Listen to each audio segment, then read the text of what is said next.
and welcome back to Piercing the Cube. Today's lesson is where things get interesting. In the second part, we're going to cover an introduction to Kabbalah, more on the third versus fourth dimension, and why the Trinity is false. The Kabbalah, or the Tree of Life, is commonly known today as a Jewish mystical tradition that classifies God as 10 unique emanations, in which individual emanations can be studied to further understand the nature of what God is. Now you might be saying, but Cube, the Kabbalah is a Jewish tradition and therefore subject to bias. I have taken that into account and re-engineered it slightly to compensate for the Jewish bias. In the first chapter of Genesis, when God is creating the first humans, he says, "Let us make man in our image," keyword being "our." What does that mean?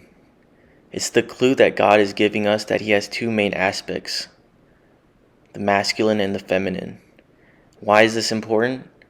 Because just like a man and woman are needed to produce offspring, a masculine and feminine force are needed to create the world. Let's look at this diagram of an egg being fertilized. At the very beginning, we have the most simple representation of life. Then slowly but surely, as the cells divide, more and more complexities are added until viable life is created. Our planet Earth is the end result of the fertilization by God, being the most complex stage of the egg's development. So keep in mind that most of us are in the 10th dimension by default, and the goal is to go backwards towards the direction of the first dimension to rise the ladder of heaven. To unravel the mysteries, we have to stop thinking that the third dimension is accessible to us. Like I said in my previous video, the cube dimension is the highest we can reach. That brings me to how the two dimensions are classified, the third dimension being represented by Saturn, while the fourth is being represented by Jupiter. In one of my next videos, I will touch more on why this is. An interesting side note is that in Roman mythology, there's a narrative that actually talks about Jupiter overthrowing Saturn. Another interesting fact is that astronomically, Jupiter literally protects Earth's atmosphere due to its gravity pulling countless asteroids away from a collision course to Earth. But I digress. Let's talk about the Trinity. The concept of the Trinity was first established at the Council of Nicaea, where Christian bishops also decided other theological doctrines, like Jesus being fully God. Another problem with the Trinity is that, like the name hints, it operates on the false third dimension.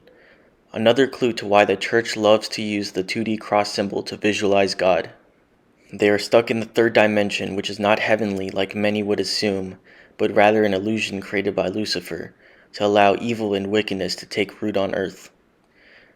The church leaders think they're untouchable, that they get to make the rules, but the matrix they operate is Luciferian, and soon that truth will come to light. So what is the solution if the Trinity is not the truth? Follow the logical conclusion. We add an extra layer to create a cube version of the Trinity, the quaternity. This also fits in with the ancient Hebrew identification of God by means of the tetragrammaton, or Yahweh, to distinguish the true God from the other false Canaanite gods. The tetragrammaton is the holiest name of God and represents the sounds that God spoke to bring the universe into existence. With the quaternity, we've managed to solve the issue of the 3D Trinity, as well as incorporate the tetragrammaton into the truth of the cube. I want to thank all of you for sticking with me this far. This was my most important video so far, and I will upload again soon to continue unraveling the mystery of the cube. Don't forget to leave a like and subscribe if you enjoyed this video, and share it with others to help spread the word. May God be with all of you.